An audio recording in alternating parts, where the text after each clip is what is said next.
I thought that I'd give you an idea of the difference between Europe and the United States, especially if you think of in the 1930s when in the economic crisis hit. In the United States, you introduced a New Deal. And in Europe, we created totalitarian, murderous totalitarianisms. So we've always been reacting differently to the same situations. I think, though, that after the Second World War, we reacted differently. Certainly Italy did, but most of the countries in Europe. We had a very strong resistance movement in Italy. And this resistance movement was founded on anti-fascism, and it came together to write the Constitution and create the new country. And our Constitution has a very important, I mean, anti-fascism is the basic backbone of it. It doesn't mean it's always been fully respected and abided by, but it's there. And the peace element is very important. We have an article in the Constitution that states that Italy repudiates, which is a stronger word for rejects, war as an instrument of aggression or as a means of solving controversies. And all Italians are brought up on that. Now, of course, in recent years, the warmongering rhetoric has gained ground. They used to always be in the laps of the arms industry in the past 40 years, but they were ashamed to admit it. Now they're beginning no longer to be ashamed of admitting this fact. From the minute the Russian troops invaded Ukraine, we at the Italian Peace and Disarmament Network realized that we were going to have to extend our network to include other networks, but we already had a structure there. We already had different kinds of activities. We had nuclear disarmament. We had the action against the arms trade. We had serious research studies on military expenditure. So, and we were already a network. So I think we were at an advantage compared to peace movements in other countries. And within a week, we had the first demonstration, which was mostly a demonstration in local cities and local communities. And it was in the communities that we built up our future actions. We've decided to have monthly some kind of events. So we put together different kinds of events, which were local demonstrations. I saw that you mentioned that in Italy, someone had banners saying exit from NATO. That is not one of our platform statements. Our platform statements have been much broader to ensure that we can have a totally, a huge majority in the following. The final platform, which we worked out for the 5th of November demonstration that brought 100,000 people to Rome, was first, of course, the ceasefire, because our basic concerns are humanitarian concerns. We don't want to be involved so much in the overall political anti-war actions, but rather in the pro-peace actions in favor of the people. And we believe that this is the way to get everyone on board. So the ceasefire is the first thing we're asking for. And the second thing we're asking for is immediate negotiations. We believe that it is the role of Europe to promote peace negotiations that include us all, include all the countries and the civil societies. And the third point on our platform is to ban nuclear weapons, because that is something that we feel is important these days to include in the general platform. As I said, we have included in our networks, we now have not just peace and disarmament activists, but also development NGOs, faith-based groups, trade unions, local government institutions, and organizations of professionals, such as journalists, teachers, physicians. The journalists have been particularly important because they have felt that some of their colleagues are playing a role in the war by developing the war rhetoric that takes over communication in this country, information in this country. I'm sure it's the same in other countries as well. And so we're doing our best on that sphere. And we have not just events in Italy, demonstrations in Italy, taking stands, but we also have caravans to Ukraine itself, where we take tons of humanitarian aid, the aid that is requested by our partner associations in Ukraine. And we have partner organizations that are resisting against the war, not resisting with the methods of war, but also who are part of the nonviolent resistance, basically. And in our latest events, which were the anniversary of the first year of war, we had 120 cities come out with demonstrations of different kinds. Some were candlelit vigils, others were marches. There are different kinds of demonstrations, and we all work together on trying to promote the notion that the majority of the Italian population just finds it inadmissible that our country just keeps on sending weapons and not promoting peace actions, peace negotiations. That is what we ask for. I think my time is probably up, and I have lots more notes, but at 2 o'clock in the morning, I can't even find where they are. No worries. Lisa Clark coming to us from Italy. Thank you so much for your presentation. And we're going to ask you questions in a minute. But first, we have our next guest, and Cole will introduce him. Thank you, Marcy. It's my privilege to introduce Rainer Braun. He served as executive director of the Nobel Prize winning International Peace Bureau from 2017 to 2022. He currently leads a worldwide IPB common security initiative based on the idea that nations and populations can only feel safe when their counterparts feel safe. From 2006 until 2017, Rainer was the executive director of the German section of the International Association of Lawyers Against Nuclear Arms. His books include Einstein, Peace Now, and Disarmament and Development. And during the past year, Rainer traveled to Moscow to meet with those opposed to the war in Ukraine. Rainer Braun. So thank you so much, and thank you all for joining this event. It's really a pleasure, even when it is really very early in the morning. You know, we had, with the beginning of the war, we had a very, very difficult situation, not only in Germany, but I think in the whole world and above all in Europe. In the beginning of the protest actions, which immediately start with the war, we were in the society quite totally isolated. We had press campaigns against us and against everyone who was not supporting the war. And I never in my life noticed so much hate speeches against the peace movement than now. So it is really very difficult to act. And the first actions against the war were quite small, but the peace movement from the first moment on, and not only in Germany, but I think we can say this for the peace movement in Western Europe. I will say some words to Eastern Europe later. We're trying to react to the war and calling for negotiations and ceasefire.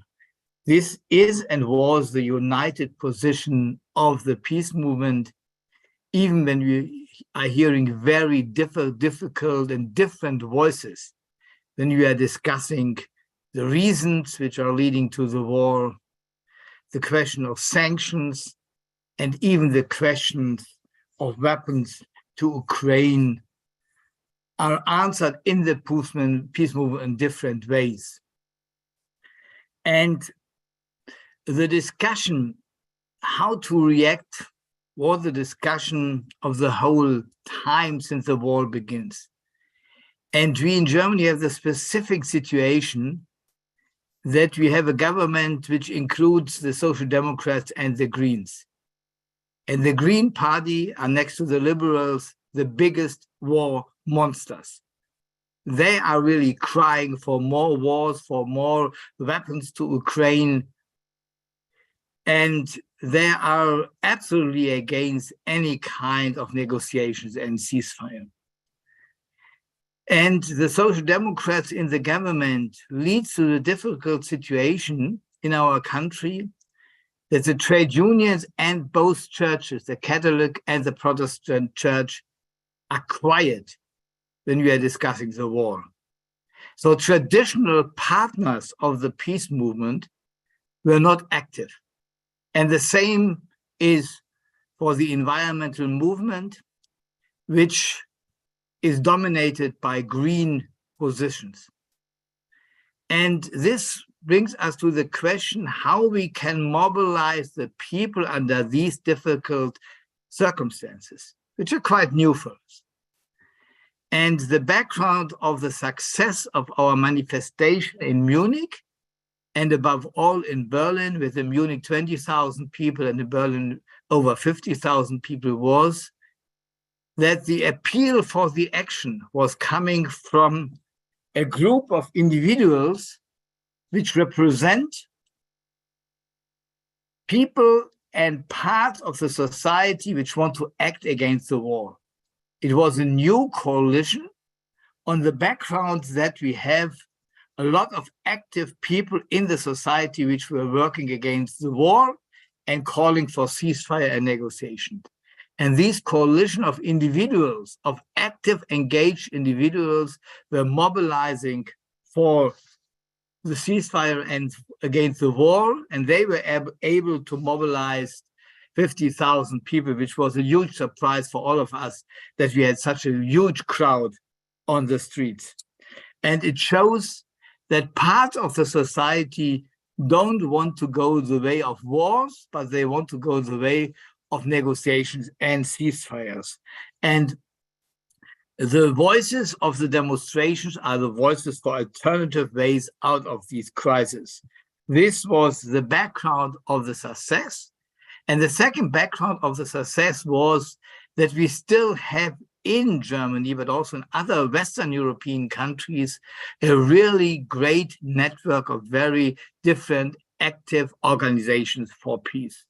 In the streets, in the cities, in the different organizations, in the different professionals, in the churches, which I really want to act for peace. And we have a different situation when we are discussing West European, where we have more actions for peace, and when we are discussing East Europe and Russia. In both parts of Europe, we only have individuals which are active for peace. We cannot say that we have a peace movement in East Europe or that we have a peace movement in Russia. In Russia, we have the big problems of the repression against the peace movement, but we have active people, above all women, which are active for peace, even in Russia and in other countries. And we try to work with them. And I think you know that IPB was organizing these discussions called Voices for Peace in Russia and Ukraine, where peace activists on both countries were speaking out against the war. And this was very important for the networking building and for building for huge coalitions in the different countries. What we have to do now is we have to go from a minority which is active to a majority of the people in our countries, which more and more see that the way with more weapons, with weapons exports, is not the way which leads to peace. And this changed the atmosphere in our countries step by step. And we are quite optimistic that with the Easter marches, which is traditional actions of peace activists in Germany, we will have the Easter marches in more than 100 cities in Germany over Easter. We will have a new sign for peace and a new hope for ceasefire and negotiations. We all know that the way to peace is not easy. That is a very difficult way, and maybe even a way which will take much more time than we expected. But it is the only way which leads to peace. More weapons will not create peace. That is the background that we unitedly call for ceasefire and negotiations, that we say with a huge majority, more weapons are not leading to peace, and that we will definitely continue our activities, and that we will broaden our coalition, and we will also deepen our coalition on the European level and internationally. And I think Medea was not mentioned in the beginning. We both, on both sides of the Atlantic, are preparing this big international conference in Vienna, which has the main point calling for negotiations and ceasefire. And I'm very happy that I could join you today and tonight. And I think we have to unite our forces on both sides of the Atlantic. This is the background that we can be successful and can stop this horrible and brutal war. Thank you so much.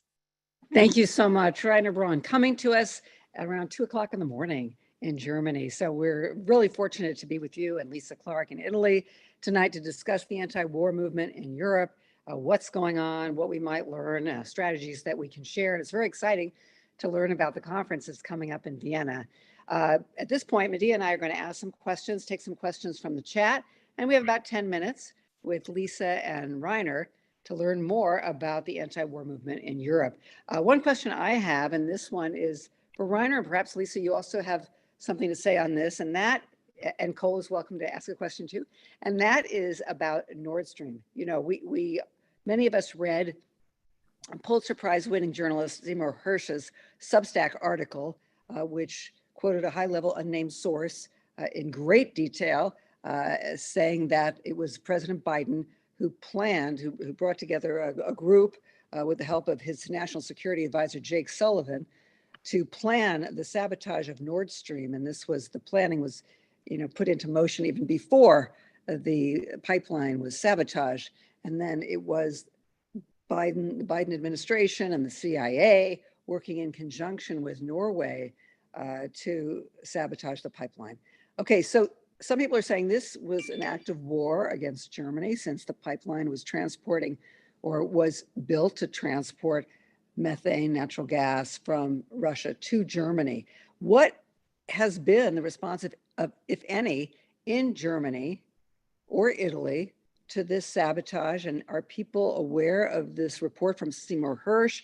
And today, just one more footnote, the New York Times, a stenographer for the Pentagon and the White House, published an article, nary a word before this about the Seymour Hersh article, but they published an article today saying that high-level unnamed sources say it wasn't the United States and it wasn't Russia that sabotaged the pipeline. It was an ad hoc group of Ukrainians that weren't necessarily connected to any military.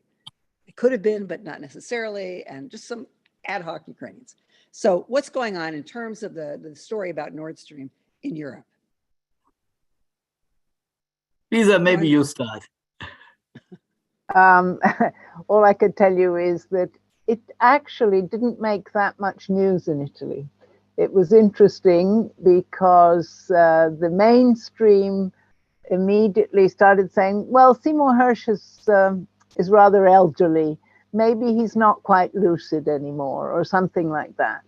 And, many of us thought that he is the person that we followed and has revealed so many important truths throughout the world. Perhaps we should listen to him a bit more carefully. But that didn't go across, and the news actually petered out. It's this latest thing you mentioned, Marcy, hasn't come across the Atlantic yet, or at least not to Italy. Thank you, Lisa. Rainer? Yeah, the latest information you gave was the news in the German news last night. So it came over, but it was not the top news. It was one of the minimal interesting news. So my answer is always, because I don't have more information than you mentioned, my answer is, who has the interest of stopping these pipelines? And then you can come easily to an answer that the interest is mainly on the US side, but also on the fracking side. And it is definitely a backup, a fight against German industry and the need for cheap gas, which is the background of the success of the German industry in the last 10 or 15 years. So it makes the situation for the German industry even much more difficult. And it was a fight since years between German government and the US government about these pipelines. So I think many arguments are supporting what Hirsch was saying. And for me, he's a great, great guy who had a great history for all of us, who brought so many things to the public, that I'm personally quite nearby, that I believe that he's saying the truth. But let's see and wait. It is a story in Germany, and it underlined our mistrust to what the United States and the United States government is doing in many parts of the society. Thank you, Rainer. Medea, question? Yeah, I'm going to throw out a bunch of questions and just answer what you feel like answering, and maybe you could think about the other pieces and get back to us on them when it's not in the middle of the night for you.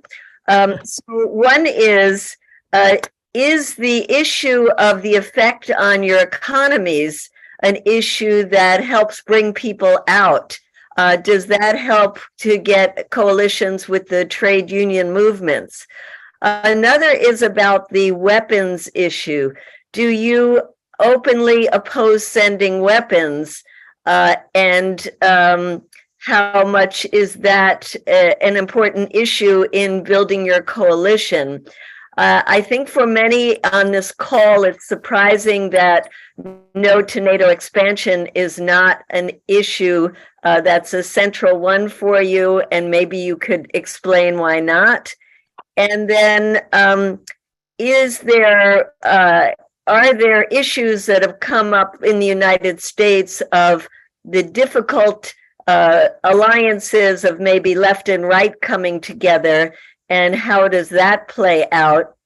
And Lisa, I'm especially interested in the government of Italy that is a right-wing government. Does that help to get people out? Is it partly opposition to the government? And what has Giorgia Meloni's her agreement to send weapons to Ukraine done to her own coalition, where I don't think that is necessarily the case? So obviously you can't answer all of these. Pick and choose what you'd like to answer, and then we can continue the conversation another time because it's so fascinating. Lisa, you want to start? So Yes. just to recap the questions, I'll just reiterate, to what degree are trade unions, I think, involved in the coalition building? Because of the inflation issue. Inflation issue, okay. How much does the inflation issue play into the role of building this coalition? Are you explicit about opposing weapons? What's your feeling, position, observation about left-right coalitions building an anti-war movement in Europe? And then what about the NATO? And NATO, let me say a few words about the trade unions, because the trade unions are a pillar of our coalition and were long before the war as well. So the trade unions are involved not so much because of the inflation issue, but they're involved because from the very beginning, they are part of our peace and disarmament movement. They're very important in our peace movement. They help us with their organizing structure, and we work on that. And peace is in their statutes, at least certainly in the left wing, in the most left wing trade union, and they are an important member of our groups. The inflation issue is not that important in getting people out on the street. As I said, the main point here is the humanitarian issue. is the idea that we need to be working for peace, not because of its effects on people everywhere. And it's the old internationalist spirit is still with us here, that the conditions of people in Ukraine or in the Russian jails are important to us as though they were our own conditions. And that's why we get people to march on the streets, the faith-based groups. The support in the Catholic Church is extremely important for us, and we're very much along the same lines with them. To get to the opposed sending weapons, we are of course opposed to sending weapons. We don't make that a cutoff point, though. It's not, you don't have to be opposed to sending weapons to demand a ceasefire and negotiations.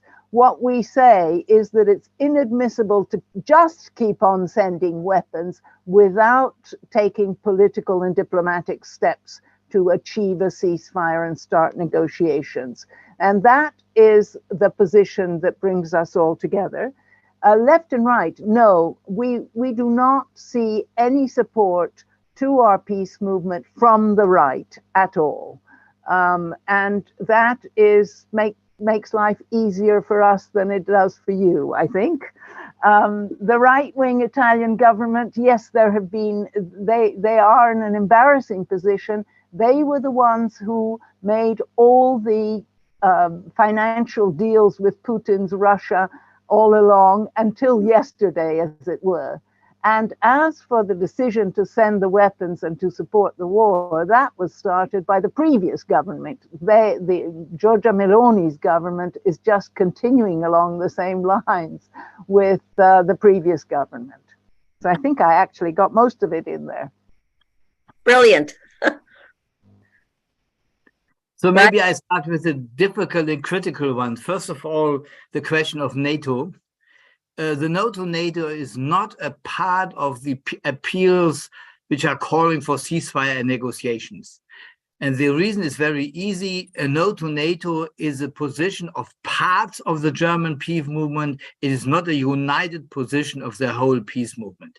We have very different opinions to NATO and to overcome NATO. So it is not the united position of the whole peace movement. And we have in the peace movement very controversial and intensive discussion how to deal with NATO. You know, I'm personally absolutely against NATO, and I'm engaged in the network No to War, No to NATO, but this is not the united position of the peace movement. The same is with the question of weapons to Ukraine. The huge majority of the German peace movement is against sending weapons to Ukraine. But minorities of the peace movement, coming above all from the churches, are believing that we should combine sending weapons and acting diplomatically. So they are calling for both. But this is a minority position. And in the appeal for the big demonstration in Berlin and in Munich, we have the position of saying we don't want to send more weapons to Ukraine. We are calling our government for taking diplomatic initiatives which are calling for negotiations, and we are supporting the idea of ceasefire. That is the united position of all parts of the German peace movement. The inflation problem is not really a main point of the actions of the peace movement. The main reason is that the German trade unions are really now not an active part of the German peace movement. That has something to do with the relation of the German trade unions to the German government. You know, the leading party in the German government are the Social Democrats, and the leading party in many of the trade unions are also Social Democrats. This leads to the situation that the trade unions are quite quiet when we are discussing about actions against the war. And so these inflation and the social questions are not a key questions of the actions. And the key question of the actions is that we don't want to have war. because war is killing day to day, is destroying countries, and all the humanitarian arguments are the background of the actions and activities of the German peace movement. Yes, we have in Germany an intensive discussion about left and right. The background of this discussion is that the right-wing party, the AfD, is, and I have to say in these very clear words, the only party in Germany which is against the Ukrainian war. The left party in Germany is divided in this question. Parts of the left party are supporting the sending weapons to Ukraine, and they're even supporting the war. And the only party which is in the parliament speaking clearly against the war is the AfD. This creates problems for some of our actions, and we are always trying to avoid to include the right wing in our actions and activities, because in reality, the right-wing party, by their position to the militarization of the country, by their positions to NATO and to the 2%, and by their position to the German army and the tradition of the German army as a fascist army, they are absolutely militaristic party. So their tactical voices against the war are not our peace voices. But these creates by some actions, above all in East Germany, where the right-wing party is very strong and are over 20-25% by the elections, create some problems. But we are really not working with these right-wing extremist party, and we are saying this very clear in the beginning and during our activities, that fascist right-wing extremists are not welcome on our actions. But I will be very open to you. This creates by some of the activities some problems. So I also try to answer the questions. Yes. Thank you, Rainer. Cole, do you have a question? Let's see, you caught me off guard, but well, somebody in the chat asked, can I ask a question, Marcy? Can I just ask them, because they're both know Europe in general, and they're part of a group called Europe for Peace. And I just wonder if each of them could give us a little overview of the whole European situation. That's the question I was going to ask. Oh, sorry. That's good. That's good. Rainer, you want to start with that? Either we divide Europe. You take South and I take North and Central Europe. No, I think that it's true that Europe divides up that way, because Southern Europe, in fact, is more similar to the Italian situation, where there is a more concentrated peace movement, which is beginning to represent the majority of the population. We have partners in Eastern Europe, and of course there the situation is very different. But the important thing is to keep our bridges down, our bridges open, as it were, and keep up contacts with them. We have noticed with the French that there is a much stronger reliance on the old-fashioned resistance idea, and therefore the idea that you resist against the aggression of an imperialist force, and you resist with weapons rather than the way we believe, which is you try to build a peace situation politically and diplomatically. Does that, in fact, some of the most extreme anti-imperialist anti-war forces in our country are now advocating more weapons to the Ukrainians to fight against imperialist aggression. So we don't agree with that. So there you are. Well, it's quite complicated. It does not sound that unfamiliar to us in the United States. You know, I saw in the chat that you were asking to Sweden and Finland. So I will start with Sweden and Finland, but I would like to underline that one of the most important issues that we keep all our bridges in contact to East and Central Europe. Our friends and colleagues in these countries, and this includes Russia, are fighting under very, very difficult, repressive conditions. And they need our solidarity, our support, and common actions and activities with them. These are really very courageous people which are raising their voices against the war in Poland, in the Baltic countries, in Ukraine, or in Russia. So they definitely need our solidarity, our support, and all contexts which we have, we should definitely enlarge and deepen. You know, Sweden and Finland is not the same. We have quite good actions and activities in Sweden, and the Swedish peace movement and the Swedish left says no to NATO enlargement and no to the NATO membership in Sweden. In Finland, we have the vice versa situation. The left are a part of the government, and the left party in Finland is supporting the NATO. The majority of the left party in Finland is supporting the NATO expansion. And this leads to the situation that the Finnish peace movement is quite neutralized and quite quiet. So there were up to now no big actions in Finland against the war and against NATO expansion. And never forget that Finland has a 1,500 kilometers long border with Russia, and this brings the Finnish peace movement in a very, very difficult situation. In Central Europe, and above all, in this country which is connected the most to you, in Great Britain, we have since the first moment, we have actions of the peace movement. CND and Stop the War Coalition are both very active, working against the war. They had a demonstration at a rally in London last weekend with about 3,000 people. And it's not my opinion, but I repeat what Kate Hudson was saying. We are on a good way, but we are not strong enough. So they are trying to enlarge their activities. The French peace movement is really very, very active. And they had, 2 weeks ago, they had an action day over a weekend with activities in more than 50 cities in France. But please have in mind that the whole France is in the middle of a huge fight against the so-called pension reform in France.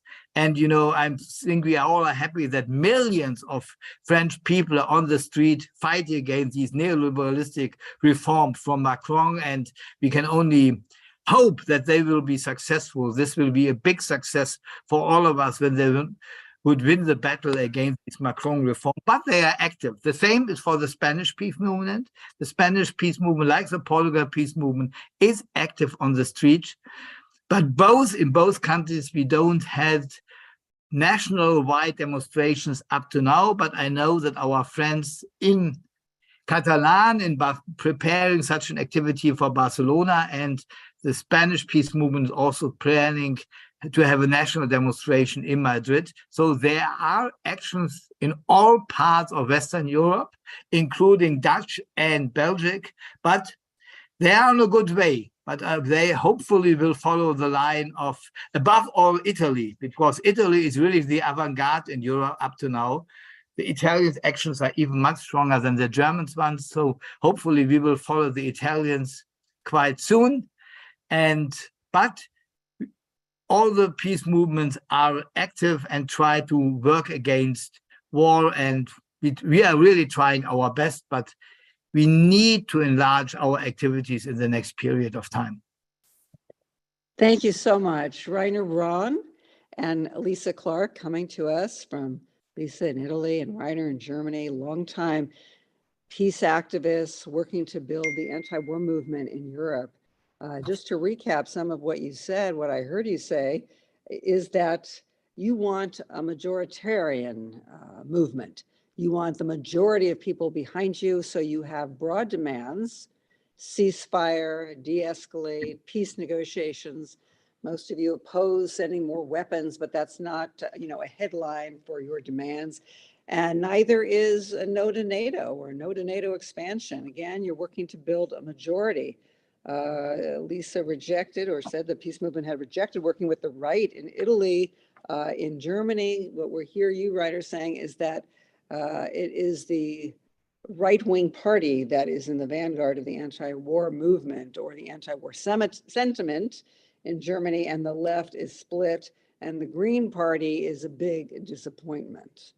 So We appreciate you sharing your insights and your focus, and we in turn will share it with our Peace in Ukraine Coalition and ask others to share what they've heard as well. So let's unmute and thank our guests. Oh, wait, one more thing just before we leave them. Reiner, can you just say something about the Vienna conference in case people want? Right. You know, you can do this too, but I love to do it. You know, to promote ceasefire and negotiations and to bring together the peace movement all around the world and to show the big support for peacefire and negotiations from the global south. IPB, CODEPINK, and others are planning in June, 10th and 11th of June, an international peace congress in Vienna, maybe so-called neutral capital of Europe, to bring together all these voices with the hope to develop an international worldwide appeal against this war, which we want to distribute to the parliament and to the government all around the world to promote ceasefire and negotiations. This is the idea of this conference. The conference will be hybrid, so who cannot come to Vienna, but you all are heavily invited, can join us by Zoom. And we hope that with this conference, we can develop more pressure on our governments and support the initiatives, for example, from the Brazilian government for negotiations and ceasefire. That is our idea. And I think we need all your help and all your support for developing a successful, big international event. Sounds really exciting. Reiner or Medea, perhaps you can post a link in the chat. People would like to know how to register or find out more. I just want to say it looks like we're going to have Jeffrey Sachs there. Dennis Kucinich is coming. A lot of great people in Europe that you might not know, but you should know. So it will be very exciting. Sorry, Marcy. Oh, that's it. That's okay. So yeah, please post a link if you have something so that people can find out more or attend, plan to attend. Yeah. All right. With that, I have to express a discordant note on this. This statement of this conference expresses severe criticism of Russia, but no criticism at all of US and NATO. So I think it's a bit problematic. So we have to work this out. Well, I think join the conference without supporting the invitation. I'm sorry. I understand. Okay. All right. So let's unmute and thank our guests. Thank you so much. Thank you. Thank you. Thank you so much for what y'all do. Hope we get best videos. Thank you. Now. Thank you, everyone. Thank you. Have a good night's sleep. Well done. Well done. Good So night. appreciate what you're doing in Europe. Thank Good you. night. Yeah. Don't leave us, everybody. We got more work. We got work. We have a lot of work to do, not work, but advocacy to do. We want you to stay with us. And I just want to say on a positive note, this story in the New York Times today, where they were quoting lots of unnamed people saying that it wasn't the United States who blew up the pipeline and it wasn't Russia. Maybe it was some ad hoc bunch of Ukrainians, who knows? I actually see, it is comical, but I actually see this as a positive sign that the CIA, the Pentagon, the Biden administration was so compelled to plant a story in the New York Times because they are concerned that endless support for weapons, sophisticated weaponry to Ukraine from the United States, from these different countries in Europe, will be eroding, particularly in Germany, should people wake up to the fact that it might have been the President Biden, according to Seymour Hersh, who ordered the attack on the pipeline. And so it's a bit of they're trying to be preemptive, I think, here. They're concerned. And as Medea has said earlier, the Senate Armed Services Committee, House Armed Services Committee has been holding these hearings on Ukraine. And their concern also is that, number one, they want to escalate the war. They want to win this year, which the chair of the Joint Chiefs of Staff says not going to happen, may never happen. And they want to know how to sell this to the American people, to the people in the United States who are skeptical. So that's where we're at. And Cole, you want to lead us in one of our actions? Absolutely. Let me just see if I can share screen. So tomorrow, the House of Representatives is going to vote on a war powers resolution to withdraw all U.S. military troops from Syria within 180 days. This vote came up quickly. It is sponsored by Matt Gaetz, who is a far-right representative, but it is also supported by the Congressional Progressive Caucus. So please take this action. I'm going to put a link in the chat. Where's the chat? Marcy already put it. All right. So please send a message to your representative to vote yes for that resolution when it comes up tomorrow. Shall I do the second one, Marcy? Sure. And I just wanted to do a little mic check. I saw somebody posted in the chat that they couldn't hear me very well. How am I coming through now? Sounds fine. It should. I bought a new microphone. Okay. Thank you. Yeah, go ahead with the second one, please. Yeah, just to again press for a peaceful solution in Ukraine. This is an action page on that with 5 points from the Peace in Ukraine Coalition. Ceasefire now, diplomacy to end the war, money for climate, healthcare, and housing, not weapons for endless war, do not risk nuclear war. So this is an action for Congress. So we have two actions. Please fill that one out too. So one is to tell your Congress member to vote for this resolution, or this war powers resolution, to withdraw U.S. troops from Syria. That's been going on a long time. And the other is to ceasefire, support a ceasefire, no more weapons to Ukraine. And please do share these action alerts with your networks, with your friends, family members, if you are on the same page. A lot of us are not. But if you are, yeah, by all means, do share this. And while you're working on that, I'll just also share that CODEPINK is going to be planning some very exciting webinars tomorrow. Jody Evans, our co-founder, has been integral in organizing this. And we have from morning until night webinars. I think Maha can post the links in the chat. If not, you can always email me, marcy@codepink.org, and I'll send them to you.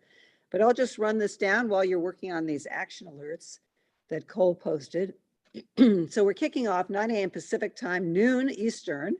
We're going to feature our National Co-Director, Danica Katovich, and Dr. Maha Hilal, author of the book Innocent Until Proven Muslim, Islamophobia, the War on Terror, and the Muslim Experience Since 9/11. Then we'll hear from Judge Julie Tang. She's the co-founder of Pivot to Peace. She was one of the key speakers at that protest in San Francisco when Nancy Pelosi was flying off to Taipei. Okay, we also will be hearing from CODEPINK's War is Not Green coordinator, Teddy Ogborn, and Jody Evans, co-founder of CODEPINK. Then midday, we have a webinar at 2 p.m. Pacific, 5 p.m. Eastern, and that is with the author of Migritude, which was a #1 Amazon poetry bestseller.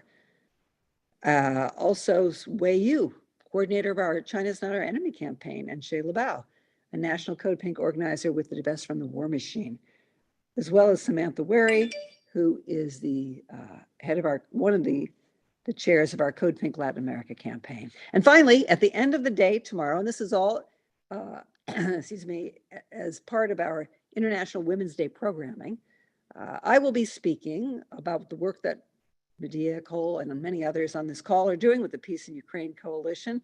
We'll hear from Linda Wan. This is at 6 p.m. Pacific, 9 p.m. Eastern. Linda Wan, China is Not Our Enemy team member.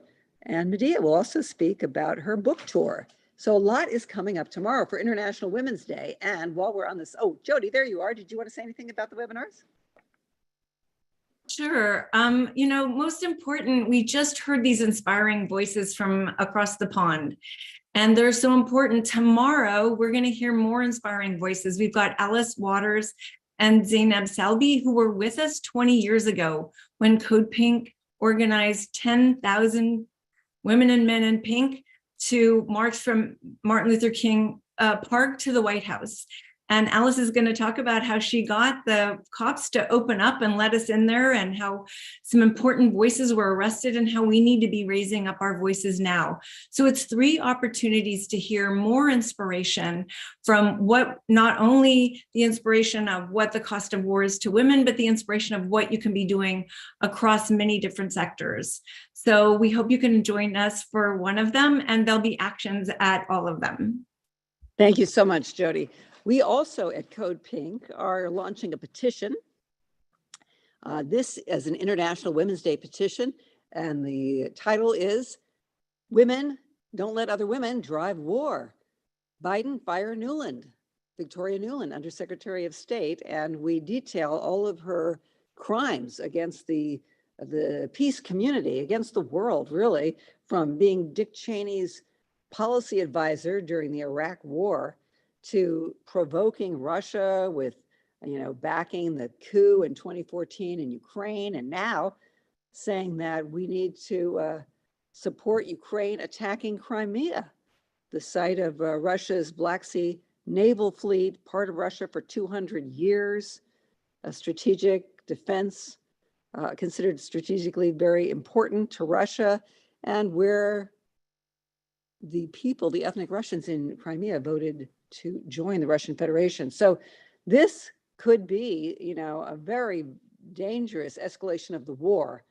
We've read in various accounts that the State Department, the Biden White House is split over this, over supporting, trying to take back Crimea. But Victoria Nuland seems to be winning out. So we want to push back really hard. And Maha, if you haven't already done so, please post that petition in the chat. And this is the petition to fire Victoria Nuland on International Women's Day. Women do not let other women drive war. Okay, now. And one other thing, Marcy, Sure. Yes. we're going to be in the halls of Congress tomorrow, also for International Women's Day. We'll have some beautiful visuals that we will post for you, but we'll also be lobbying, focusing on the women in the Progressive Caucus that signed that original letter calling for negotiations that was then withdrawn. So we want to go back to those women tomorrow and ask them to please reconsider and come out publicly in support of negotiations. Thank you, Medea. And also one last action that we're going to take, and that is to get on the phone, right? This is the Capitol Calling Party, to call our representatives. I started to write it in the chat. I think, Maha, if you can post it again, that would be helpful. Maha, big shout out to Maha Khan. She's rejoining us. She was gone for a little while. We are so glad that she is back with us. We love you, Maha. Okay, so we're going to call Capitol Hill and tell our representative who we are. I'm Marcy Winograd. I'm on Chumash land in Santa Barbara, California. I'm in zip code 93105, and I'm calling to urge you to oppose sending long-range fighter jets to Ukraine to attack Crimea. I want you to vote against that. I want you to communicate with Biden that he needs to meet with Putin. He needs to put an end to this war yesterday. And I want you to vote for that resolution that should come up for a vote tomorrow to remove US troops from Syria. So we're going to put all that in the chat, but please, let's start dialing. I'll finish in the chat here.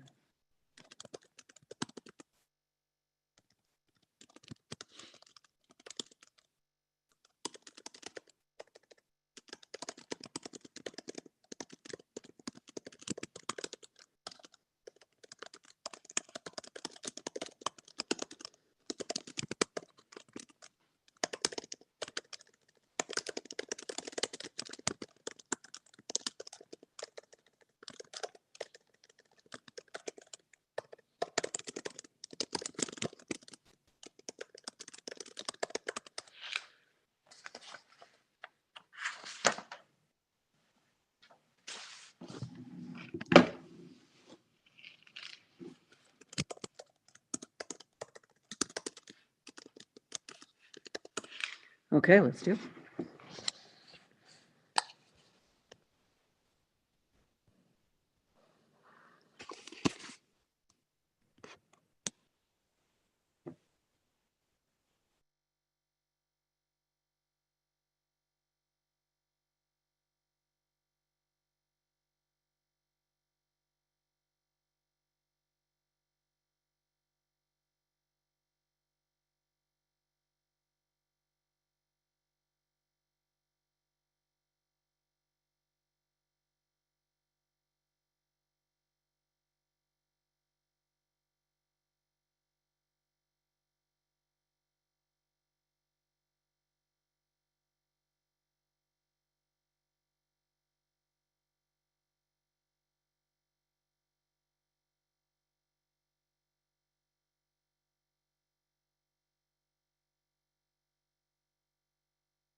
Okay.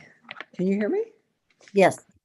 Good. All right. So thank you for making those phone calls. And some of you asked, will we be able to get this script? Yes, you can get the script. You know, it's pretty basic, but there it is. You can just save the chat, or if you are in our Google group, we'll be sending out the recording and the actions, the one click to Congress, the petition link. We'll be sending all of that out tomorrow. If you're not in our Google group, you can always email Maha, MAHA, at codepink.org, and she can put you in the Google group, or you can email me and I can do it too. Okay, it's good to have it because you get reminders about CODEPINK Congress and you don't miss a thing. Okay, all right, any final announcements that we want to make? Cole, Medea? Nope. We're good? I think we're Well, good. I think it was I'm sorry, Cole? I just said, I think we're good. Yeah, okay, great. So we got lots of actions to follow up on. It's been an inspiring evening, you know, to hear about the building of the anti-war movement in Europe. We're going to be working hard to do likewise here. And do join us at peaceinukraine.org if you'd like to focus on building opposition to this endless flow of weapons to Ukraine and support for a ceasefire. With that, I just want to thank all of you for joining us tonight. I'm Marcy Winograd, coordinator of CODEPINK Congress. So proud to be here with Medea Benjamin, co-founder of CODEPINK, and Cole Harrison, who never sleeps. He's the executive director of MAPA. So thank you all and have a great night. I think it's Reiner and Lisa that actually never sleep. But anyway, It's true. good night, everyone. Good night. Thank you.